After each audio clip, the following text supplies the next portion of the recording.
Ayan po, good morning mga bayan. Latest update po rito sa PNR in ECR South. Dito po sa Dipo mismo, sa may Banlik. Ayan po yung Banlik mga bayan. Yang may kulay pula na circle mga bayan. Yan na po yung area ng Dipo, no? Ito po ay may sukat na 24.5 hectares. At may pundo po itong 16.9 billion pesos mga kabayan. Yang sa kaliwa, yung nilagyan natin ng araw na mahaba, yan po yung alignment ng Old Banner papuntang Calamba City mismo. So itong area na ito, ayan na po yung Banlik. Mahaba po yan, mahaba yan. Hanggang dito po yan sa mismong Lake Grace Residence, no? Dito po.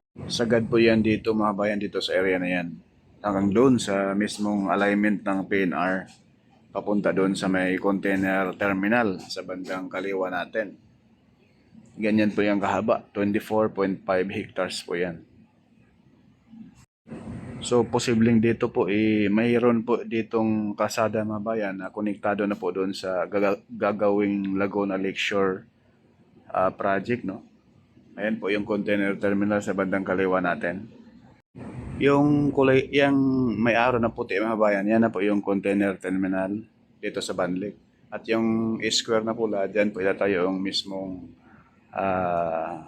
Banlik PNR Station. At yan po yung kahabaan rito mga bayan. Oh. Napakahaba po, napakalaki.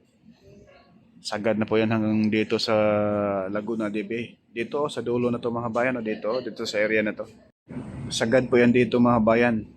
Grabe ang haba. Mula rito hanggang doon sa original na alignment ng PNR sa may container van.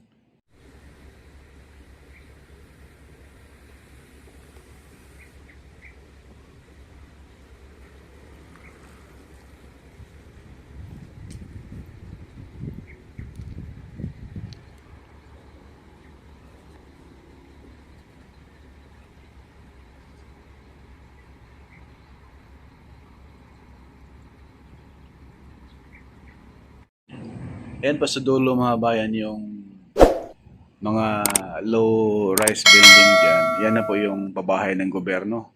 Yung mga kababayan natin na napiktuhan itong alignment itong PNR, yung mga nagtayo ng mga kabahayan katabi ng Reyes. Sabi po ay dyan raw po lilipat sa pabahay ng gobyerno na yan mga kabayan.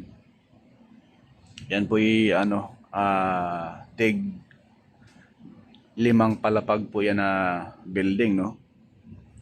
Parang condominium style. Yan na po yung uso ngayon mga bayan, yung pabahay ng gobyerno. So itong sa harap natin, yung parang airport na yan, yan na po yung alignment ng depo ng PNR. Yan na po yung sukat na yan ay 24.5 hectares, no? May pundong 16.9 billion pesos.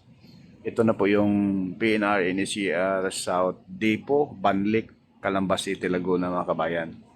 Yan na po yung container terminal dito sa Banlik, Calamba, Laguna.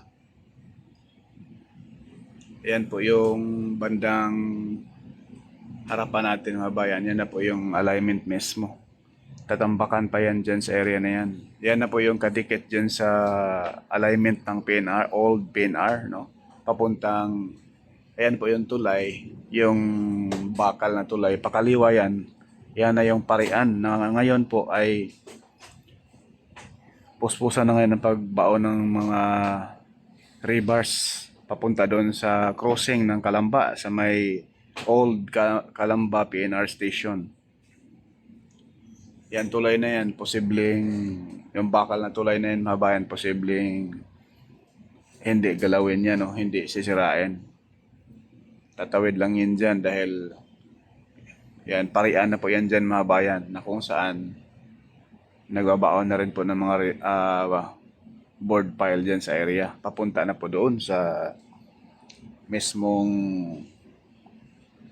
Old PNR Station. Building yan, kakabit dyan. Opo. Nasa loob kami naman yan. Hindi naman yan eh.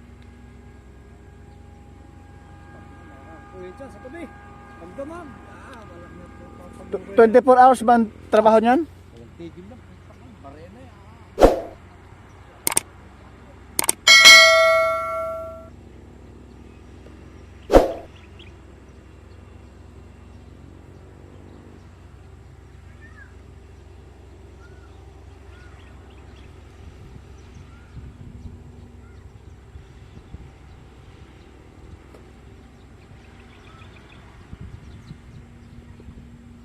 Yan na po mga bayan. Itong banlik.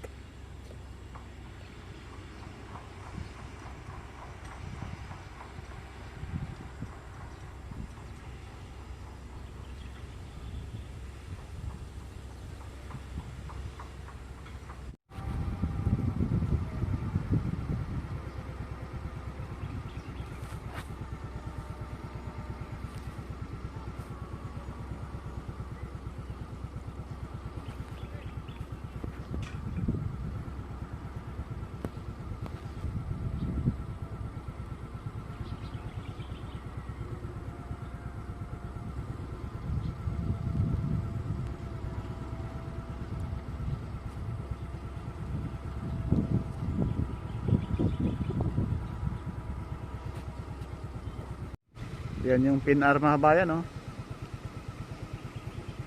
Yan. Yan na po yung ano doon, hukay mga crane malalaki.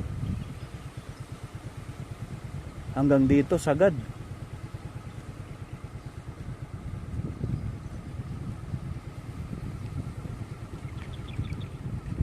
So sa portion na ito mga bayan, sa harapan natin, ayan na po yung pabahay.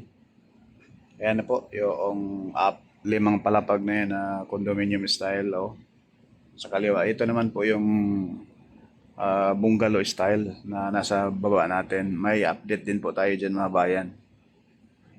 Ipakita ko po sa inyo na yung mga unit dito sa baba natin na bungalow style na pabahay ng gobyerno.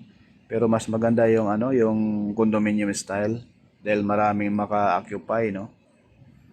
Ayan po yung Mount Makiling.